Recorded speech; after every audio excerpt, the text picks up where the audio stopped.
এই পটভূমি রচনা করেছে বাংলাদেশ জাতীয়তাবাদী দল, যার প্রধান সেনাপতি ছিলেন আমাদের মাননীয় প্রধানমন্ত্রী জনাব তারেক রহমান, এবং তার অন্যতম হাতিয়ার ছিলেন আজকের অনুষ্ঠানের প্রধান অতিথি অ্যাডভোকেট রুহুল কবির রিজভী আহমেদ। আমার মনে হয় সালাউদ্দিন আহমেদের ছাত্র দলের কাছ থেকে রাজনীতি শেখা উচিত। আপনি যখন জুলাইকে স্মরণ করতে যাবেন, শুধু জুলাই দিয়ে তো জুলাইকে স্মরণ করা যাবে না। এটা শুরু হয়েছিল, প্রথমেই স্মরণ করতে হবে আমাদের আপসহীন দেশনেত্রী বেগম খালেদা জিয়াকে, যিনি এক মুহূর্তের জন্য এই ফ্যাসিবাদ বিরোধী আন্দোলনে আপোষ করেন নাই। উনি কোনোদিন অন্যায়ের সাথে আপোষ করেন নাই। পরবর্তীতে স্মরণ করতে হবে আমাদের মাননীয় প্রধানমন্ত্রী জনাব তারেক রহমানকে। আমরা যখন ছাত্র দলের কোনো প্রোগ্রাম হইতো, স্কাইপিতে আমরা দেখতাম 14 থেকে 15 ঘন্টা একটানা উনি বসে আছেন। উনি আজকে প্রধানমন্ত্রী হওয়ার পরে কিন্তু 18 ঘন্টা পরিশ্রম করেন না, আগে থেকে ওনার এই পরিশ্রমের দ্বারা অব্যাহত ছিল, শুধুমাত্র বাংলাদেশকে গণতন্ত্র ফেরত দেওয়ার জন্য, শুধুমাত্র ভোটাধিকার ফেরত দেওয়ার জন্য, শুধুমাত্র বাংলাদেশের জনগণকে ভোটের স্বাদ দেওয়ার জন্য, গণতন্ত্রকে মুক্ত করার জন্য। আমাদের মাননীয় প্রধানমন্ত্রী সে সময় থেকে কোনোদিন আপোষ করেন নাই। আর আমাদের বিএনপির সিনিয়র যুগ্ম মহাসচিব অ্যাডভোকেট রুহুল কবির রিজভী আহমেদ, তাকে আমরা অনেক সময় বলি আমাদের রাজনীতির শিক্ষক। কারণ তাকে হঠাৎ করে আপনার মনে হবে রাজনীতির কবি, হঠাৎ করে রাজপথে উনি নেমে পড়তেছেন, তখন মনে হবে এক টকবকে তরুণ, টকবকে যুবক। তাকে আপনারা মিলাইতে পারবেন না, কখনো বয়স দিয়ে বিবেচনা করা যায় না। সেই তারুণ্যের প্রতি গত 2 বছর আগে ঠিক এই সময় উনি কারা অন্তরীণ ছিলেন। কারা অন্তরীণ কেন? 19 জুলাই 2024 সাল কালো পতাকা মিছিলের উনি আয়োজন করার জন্য সকাল থেকে সবার সাথে যোগাযোগ করছিলেন। কিন্তু হায়না বাহিনী হাসিনা ঠিকই জানে তার মস্তক নড়িয়ে দেওয়ার মতো নেতা হচ্ছেন রুহুল কবির রিজভী আহমেদ। এজন্য তাকে সে সময় গ্রেফতার করেছেন।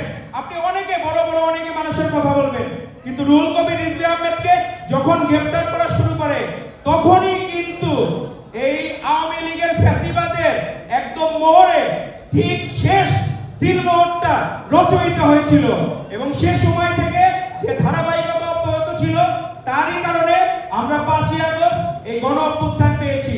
আমাদের বায়ুমণ্ডলে ট্রপোস্ফিয়ার নামে একটা লেয়ার আছে, সেখানে জলীয় বাষ্প জমা হয়। বৃষ্টি তো শুধুমাত্র আমরা দেখলাম যে হুট করে পড়ে গেল, তা তো না। এখানে জলীয় বাষ্প জমা হয়, সেখানে ধূলিকণাও লাগে সেই জলীয় বাষ্পকে ধরে রাখার জন্য।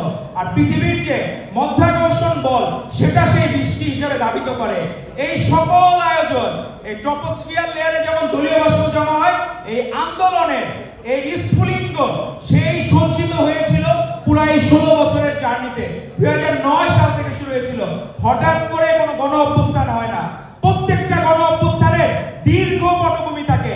এই 16 বছরে এই পটভূমি রচনা করেছে বাংলাদেশ জাতীয়তাবাদী দল, যার প্রধান সেনাপতি ছিলেন আমাদের মাননীয় প্রধানমন্ত্রী জনাব তারেক রহমান, এবং তার অন্যতম হাতিয়ার ছিলেন আজকের অনুষ্ঠানের প্রধান অতিথি অ্যাডভোকেট রুহুল কবির রিজভী আহমেদ।